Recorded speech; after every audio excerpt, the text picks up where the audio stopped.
Jeff Major from Skyline Adjusters. I'm going to address a short video on base flood elevation, BFE, firm flood insurance rate map, and lowest elevated floor above the base flood elevation. So if you're every post firm, which is after they did the flood maps, every post firm NFIP insured property has a base flood elevation that has been established. On its elevation certificate, it's also going to establish the lowest elevated floor above the base flood elevation. So if your BFE, base flood elevation, is here, let's say 5 feet, and the lowest elevated floor above 5 feet is the first elevated floor, which happens to be the case on this property. The NFIP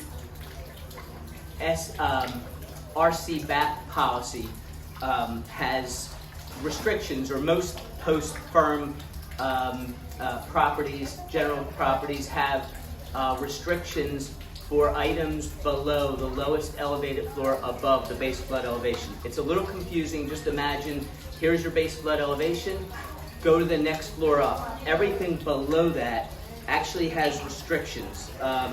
The restrictions are, I'll read them real quick. Central air conditioners, cisterns, water in them, drywall for walls and ceilings in the basement, and the cost to install it, not to tape it, not to finish it, anything else like that. Electrical junction and circuit breaker boxes, electrical outlets and switches, elevators, dumbwaiters, and related equipment, except for related equipment installed below the BFE after September 30th, 1987. Fuel tanks in them, furnaces, hot water heaters, heat pumps, non-flammable insulation in the basement, pumps and tanks used in solar energy systems, stairways, staircases attached to the building, sump pumps, water softeners, chemicals in them, water well tanks, required utility connections for any item in this list, and footings, foundation, post pilings, piers, or other foundation walls and anchorage systems required to support a building. That's the 17 items under A. B is cleanup. So in this property, they had walls here, they had storefronts, they had a little office and center. None of that's covered under the lowest elevated floor above the base flood elevation. All the electric service, there's 42 electric services coming in here, the fire pump system, all the main electric is covered.